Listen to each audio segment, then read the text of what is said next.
मी doctor Sarwade आजच्या लेक्चरमध्ये तुम्हा सर्वांचं मनापासून हार्दिक हार्दिक स्वागत करतो.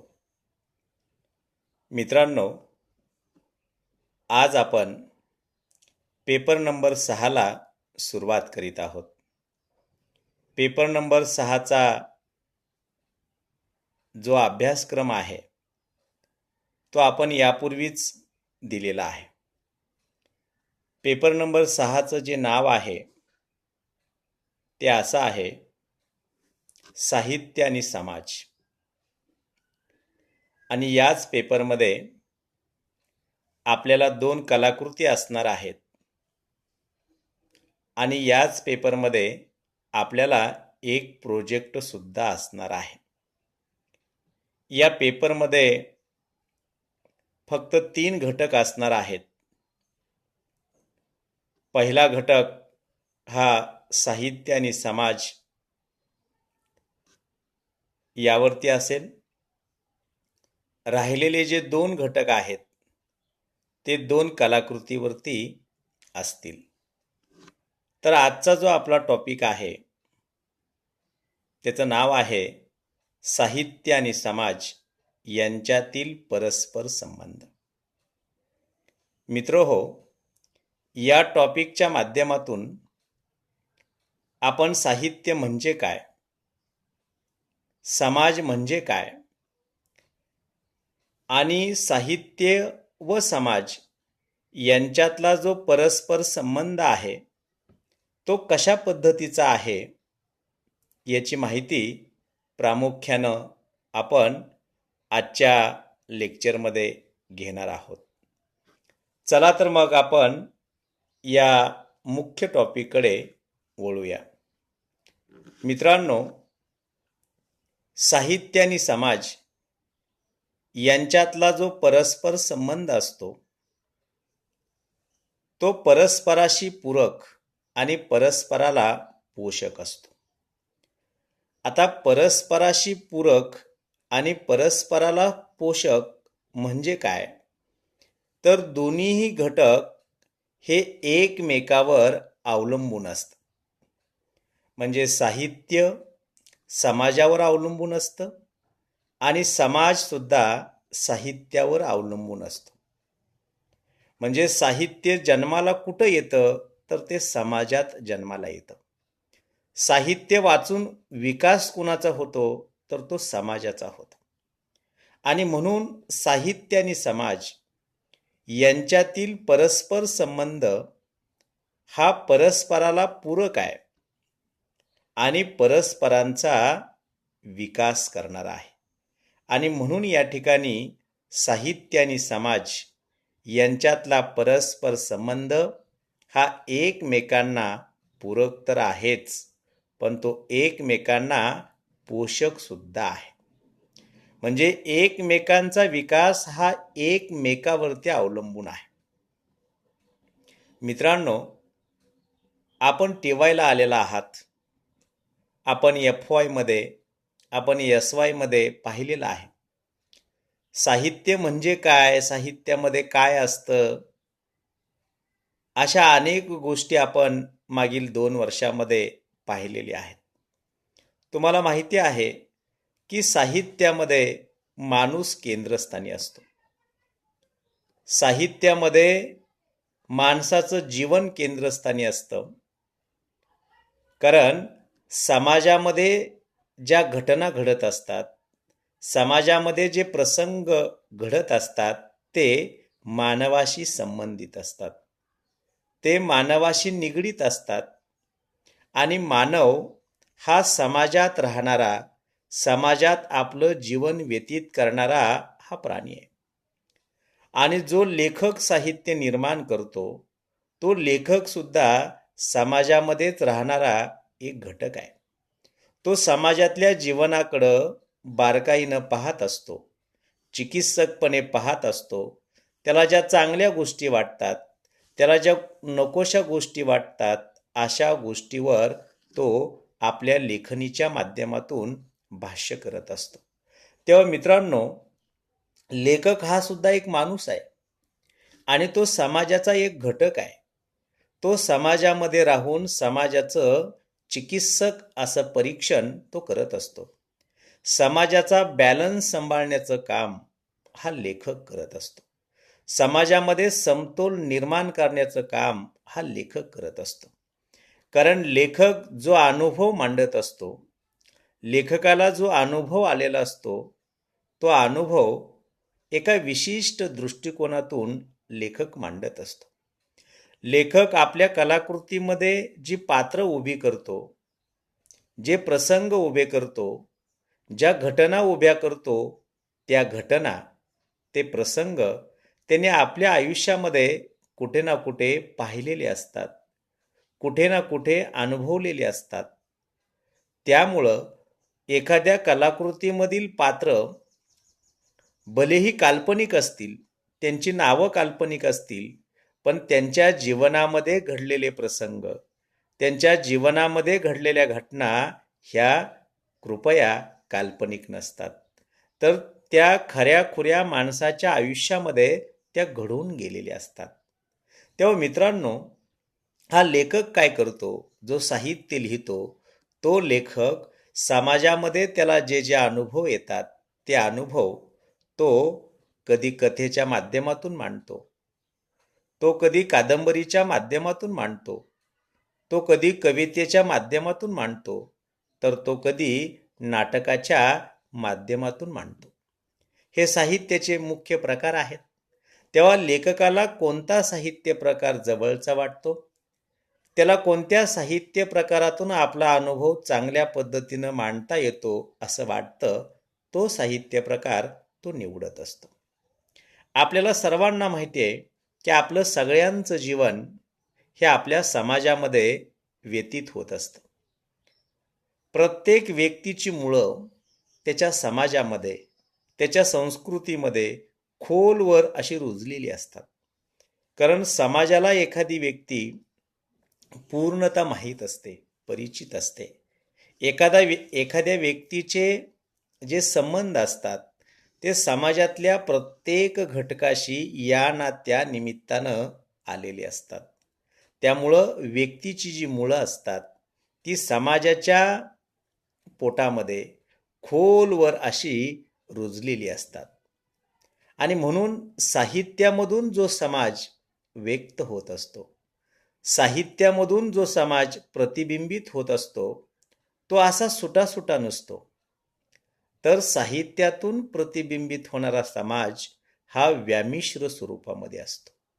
त्यामुळं तुम्ही ज्या ज्या कलाकृती पाहाल, तुम्ही ज्या ज्या कलाकृती तुम्ही अनुभवाल, त्या प्रत्येक कलाकृतीमध्ये तुम्हाला समाज असा व्यामिश्र स्वरूपामध्ये दिसून येईल. व्यामिश्र म्हणजे काय? तर गुंतागुंतीचा समाज, एक मिश्र रूप तुम्हाला समाजामध्ये दिसून येईल आणि ते मिश्र रूप हे व्यापक असेल.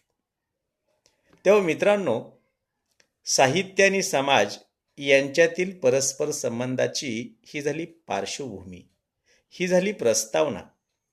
आता आपल्याला सुरुवातीला साहित्य म्हणजे काय, साहित्यिक म्हणजे काय, समाज म्हणजे काय, या तीन संकल्पनांची माहिती अतिशय व्यवस्थित समजावून घ्यायची आहे. तेव्हा चला तर मग आपण सुरुवातीला साहित्य म्हणजे काय ते पाहूया. मित्रांनो, साहित्य म्हणजे काय? तर साहित्य म्हणजे भाषेच्या साह्यानं केलेली कला निर्मिती म्हणजे साहित्य होय. साहित्यामध्ये काय असतं? तर भाषेच्या साह्यानं केलेली ती एक कला असते. आता साहित्यिक म्हणजे काय? जो लेखक असतो, जो कवी असतो, त्याला आपण साहित्यिक असं म्हणतो. मग साहित्यिकाची व्याख्या काय? कारण एखादी साहित्यकृती निर्माण करणं ही साधी गोष्ट नाही, ती एक कला आहे. जशी बोलण्याची कला असते, गाण्याची कला असते, चित्र काढण्याची कला असते, तसं साहित्य लिहिणं ही सुद्धा मित्रांनो एक कला आहे. मग साहित्यिकाची व्याख्या आपल्याला काय करता येईल? तर या ठिकाणी ती दिलेली आहे. साहित्यिक म्हणजे काय? तर कला निर्मितीची क्षमता असलेली आणि कला निर्मिती करणारी व्यक्ती म्हणजे साहित्यिक होय. बघा, ज्याच्याकडं कला निर्माण करण्याची क्षमता आहे, अशा व्यक्तीला आपण साहित्यिक असं म्हणतो. म्हणजे कुणालाही आपण साहित्यिक म्हणू शकत नाही, कुणालाही आपण कवी म्हणू शकत नाही. तर ज्याच्याकडं ही क्षमता आहे, शक्ती आहे, सामर्थ्य आहे, अशा व्यक्तीलाच आपण साहित्यिक असं म्हणतो. आता आपण समाज म्हणजे काय याकडे वळूया. समाज म्हणजे काय? समाजामध्ये अनेक लोक राहतात. त्याला आपण समाज म्हणतो का? तर नाही. समाजामध्ये अनेक लोक एकत्र येतात, त्याला आपण समाज म्हणतो का? नाही. म्हणजे व्यक्तींची गोळाबेरीज म्हणजे समाज नाही. केवळ गर्दी म्हणजे समाज नाही. उदाहरणार्थ, आपण वर्गामध्ये अनेक विद्यार्थी एकत्र येतो. मग अशा अनेक लोक एकत्र आल्यानंतर आपण त्याला समाज म्हणायचं का? तर अजिबात नाही. आपण लोकलमधून एखाद्या स्टेशनवरती उतरतो, अनेक लोक उतरतात, एकत्र येतात, गर्दी करतात. त्या समूहाला आपण समाज म्हणतो का? किंवा म्हणायचं का? तर अजिबात नाही. मग समाज म्हणजे नेमकं काय? तर या ठिकाणी अतिशय सोपी व्याख्या एक दिलेली आहे. काय आहे व्याख्या? ते आपण समजावून घेऊया. समाज म्हणजे काय? तर एका विशिष्ट विचारानं, एका विशिष्ट ध्येयानं एकत्र राहणारा, एकत्र येणारा समूह म्हणजे समाज होय. म्हणजे जे लोक एकत्र येतात, एकत्र राहतात, त्यांचा एक विशिष्ट विचार असला पाहिजे. त्यांचा एक विशिष्ट आचार असला पाहिजे. त्यांचं एक विशिष्ट ध्येय असलं पाहिजे. अशा गोष्टी जर एकत्र समूहाकडे असतील, तर त्या समूहाला समाज असे म्हणतात. म्हणजे हिंदू लोक एकत्र येऊन एखादा सण साजरा करतात. मुस्लिम समाजातले लोक एकत्र येऊन एक सण साजरा करतात. मग हे वर्षानुवर्ष चालत आलेलं असतं. हिंदूंचे सण असतील, जैनांचे सण असतील, पारशी लोकांचे सण असतील, बौद्धांचे सण असतील, मुस्लिमांचे सण असतील. म्हणजे या समूहाकडं एक विशिष्ट विचारसरणी आहे. या समूहाकडं एक विशिष्ट अशी संस्कृती आहे. या समूहाकडं विशिष्ट अशी ध्येय आहेत. ही ध्येय ते आपल्या दैनंदिन जीवनामध्ये अवलंबत असतात. तेव्हा मित्रांनो, समाज म्हणजे काय? तर एक विशिष्ट विचार, एक विशिष्ट आचार, एक विशिष्ट ध्येय ज्या समूहामध्ये आपल्याला दिसतं, त्या समूहाला आपण समाज असे म्हणतो. मित्रांनो, आपल्या नीट लक्षात आलं असेल की साहित्य म्हणजे काय, साहित्यिक म्हणजे काय आणि समाज म्हणजे काय. या तिन्ही संकल्पना पाहिल्यानंतर आपण साहित्य आणि समाज यांच्यातील परस्पर संबंधाचं जे काही कारण आहे, त्यांचं जे स्वरूप आहे, ते आपण या ठिकाणी पाहूया. मित्रांनो, भाषा हे साहित्याचं मूलद्रव्य आहे. म्हणजे काय? तर साहित्य जर जन्माला घालायचं असेल, साहित्य जर निर्माण करायचं असेल, तर भाषेशिवाय साहित्य निर्माण करता येत नाही. आणि म्हणून साहित्याच्या प्रांतामध्ये भाषेचं स्थान हे अनन्यसाधारण आहे, अतिशय महत्त्वाचं आहे. आणि म्हणून भाषा हे साहित्याचं मूळ द्रव्य आहे. लेखकाजवळ अनुभव आहे, लेखकाजवळ चांगली चांगली पात्र आहेत, लेखकाजवळ चांगल्या घटना आहेत, पण मांडण्यासाठी त्याला भाषा नाही. साहित्य जन्माला येईल का? अजिबात नाही. तेव्हा मित्रांनो, भाषेच्या साह्यानं साहित्यिक आपला अनुभव चित्रित करत असतो, रेखाटत असतो आणि भाषेच्या साह्यानं तो एक सुंदर अशी कलाकृती जन्माला घालत असतो. मित्रांनो, हे झालं लेखकाच्या बाबतीत. म्हणजे लेखक भाषेच्या साह्यानं साहित्य निर्मिती करतो, कला निर्मिती करतो, पण वाचकांचं काय? वाचक सुद्धा भाषेच्या साह्यानं कलेचा आस्वाद घेतो. म्हणजे बघा, भाषा मानवाच्या जीवनामध्ये किती महत्त्वाची आहे. भाषेच्या साह्यानं कला निर्मिती करता येते. भाषेच्या साह्यानं कलेचा आस्वाद घेता येतो. आणि काही भाषा अभ्यासकांनी तर असं सांगून ठेवलेलं आहे की भाषा हे समाजाचं अपत्य आहे. भाषा ही कुणा एका व्यक्तीच्या आयुष्यात जन्माला येत नाही. भाषा कुणी एक व्यक्ती निर्माण करत नाही, तर भाषा जन्माला घालण्याचं काम हा समाज करतो. आणि या समाजावरती, माफ करा, या भाषेवरती जर मालकी कुणाची असेल तर ती समाजाची मालकी असते. भाषा ही समाजाची संपत्ती असते. ती कुणा एका राजाची संपत्ती नसते, कुणा एका व्यक्तीची संपत्ती नसते. भाषेवरती फक्त आणि फक्त मालकी जर कुणाची असेल तर ती समाजाची असते. आणि म्हणून मित्रांनो, भाषा हे समाजाचं अपत्य आहे. एखादा शब्द जेव्हा आपल्या आधुनिक कालखंडामध्ये जन्माला येतो, तेव्हा त्या शब्दाला सर्व मान्यता, समाज मान्यता मिळवून देण्याचं काम ही भाषा करत असते. समाज करत असतो, माफ करा, समाज करत असतो. जोपर्यंत समाज एखाद्या शब्दाला सर्व मान्यता देत नाही, तोपर्यंत त्या शब्दाला मान्यता प्राप्त होत नाही. तेव्हा मित्रांनो, एक गोष्ट लक्षात ठेवा की साहित्यामध्ये जे संदर्भ आलेले असतात, साहित्यामध्ये ज्या घटना चित्रित केलेल्या असतात, साहित्यामध्ये जे प्रसंग चित्रित केलेले असतात, हे सगळे प्रसंग, या सगळ्या घटना ह्या समाजाच्या जीवनामध्ये अगोदर आकाराला आलेल्या असतात. आणि म्हणून मित्रांनो, साहित्याला समाजाचे अनेक संदर्भ चिकटलेले असतात. साहित्याला समाजाच्या अनेक कंगोरे चिकटलेले असतात. आपल्याला माहिती आहे की साहित्य ही आशय प्रदान कला आहे. म्हणजे साहित्यामध्ये आशय मांडला जातो. हा आशय भाषेच्या माध्यमातून मांडला जातो. परंतु साहित्यामध्ये जो आशय मांडला जातो, त्या आशयामध्ये काय आहे, तर त्या आशयामध्ये मानवाचं जीवन आणि त्या जीवनातील अनेक प्रश्न केंद्रस्थानी आहेत. म्हणजे साहित्यामध्ये जर काय महत्त्वाचं असेल तर समाज महत्त्वाचा आहे. साहित्यामध्ये समाजातले अनेक कंगोरे, अनेक संदर्भ चिकटलेले असतात, आलेले असतात.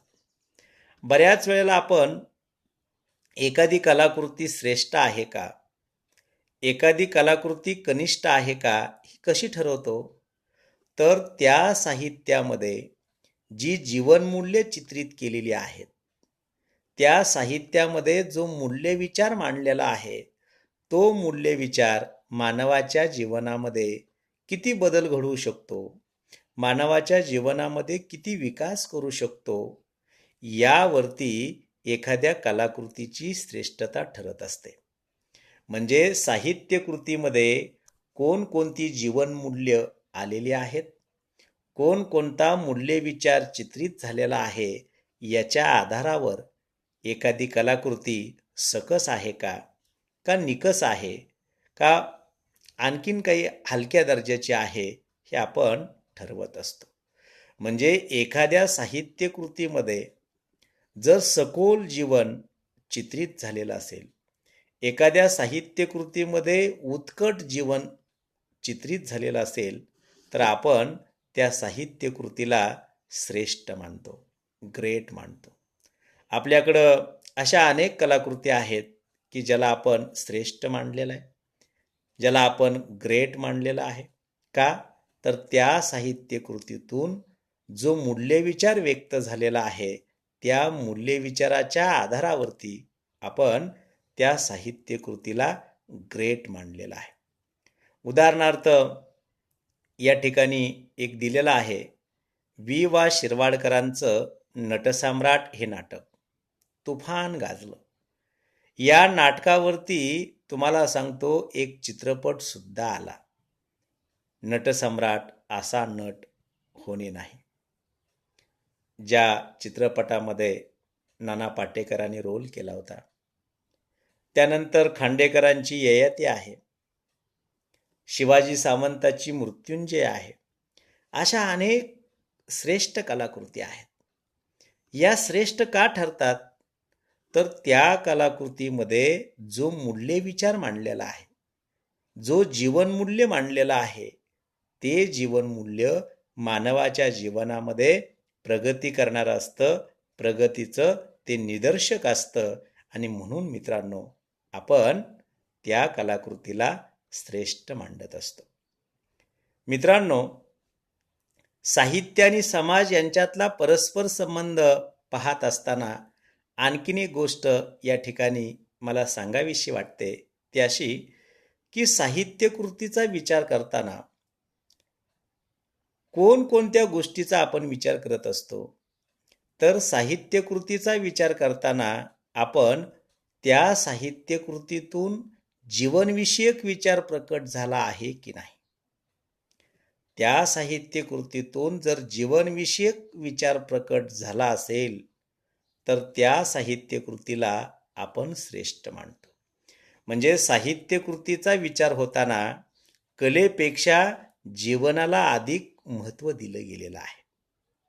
तेव्हा मित्रांनो, साहित्याचं समाजावरती जसे चांगले परिणाम होतात, तसेच समाजाचे सुद्धा साहित्यावर चांगले परिणाम होतात. म्हणजे साहित्य आणि समाज हे दोन्ही घटक असे आहेत की जे एकमेकावरती अवलंबून आहेत आणि म्हणून एकमेकांचं जे अस्तित्व आहे ते एकमेकावरती अवलंबून आहे. साहित्य जिवंत राहायचं असेल तर समाज जिवंत राहायला पाहिजे आणि समाज चांगला राहायचा असेल, सदृढ ठेवायचा असेल तर साहित्य जन्माला सुद्धा आलं पाहिजे. तेव्हा मित्रांनो, साहित्य लिहिणारा लेखक, साहित्य वाचणारा वाचक आणि ज्या माध्यमानं, ज्याच्या साह्यानं लेखक साहित्य लिहितो, ज्याच्या साह्यानं वाचक साहित्य वाचतो, ती भाषा, हे तिन्ही घटक सामाजिक आहेत. म्हणजे लेखक, वाचक आणि भाषा हे तिन्ही घटक समाजामध्येच राहणारे आहेत. ते समाजाचे मुख्य घटक आहेत आणि म्हणून साहित्य आणि समाज यांच्यातलं जे नातं आहे ते अतूट आहे, अनिवार्य आहे आणि अपरिहार्य सुद्धा आहे. मित्रांनो, आणखीन एक जाता जाता गोष्ट मला सांगणं आवश्यक वाटतं की साहित्य निर्मिती ही काही यांत्रिक निर्मिती नाही. म्हणजे जसं यंत्राच्या माध्यमातून एखादी गोष्ट आपण निर्माण करतो, तशी साहित्य निर्मिती नाही. साहित्य निर्मिती ही समाजाचं नैसर्गिक रूप मांडत असते. समाजाचं खरंखुरं रूप ती मांडत असते. समाजामध्ये अनेक व्यक्तीचे लोक अनेक प्रवृत्तीचे लोक असतात, अनेक वृत्तीचे लोक राहतात. प्रत्येक व्यक्तीचा पिंडधर्म वेगळा असतो, प्रकृती धर्म वेगळा असतो आणि अशा व्यक्तीच्या वृत्ती प्रवृत्ती मांडण्याचं काम हे साहित्य करत असतं. आणि म्हणून साहित्य ही काही यांत्रिक निर्मिती नाही, तर साहित्य ही समाजाचं नैसर्गिक रूप, समाजाचं लाहीव रूप मांडण्याचं काम करत असते.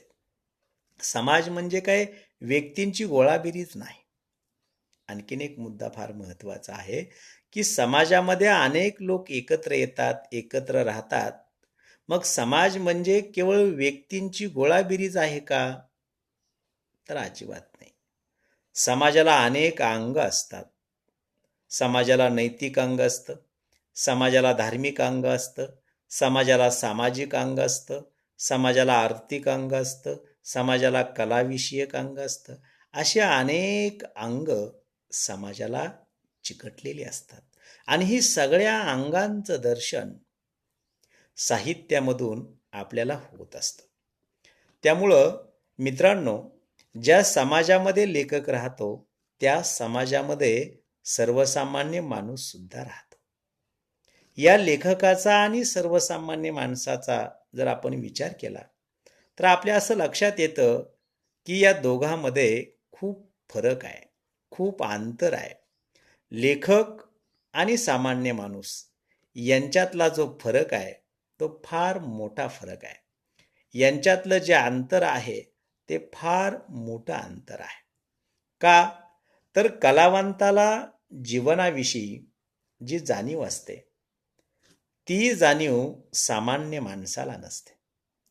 कलावंताला जे जीवन अनुभवायला मिळतं तेच जीवन सर्वसामान्य माणसालाही अनुभवायला मिळतं, पण ती मांडण्याची कला, ते जीवन शब्दात पकडण्याची कला फक्त आणि फक्त ती लेखकाकडेच असते. आणि म्हणून मित्रांनो, लेखक हा सर्वश्रेष्ठ आहे.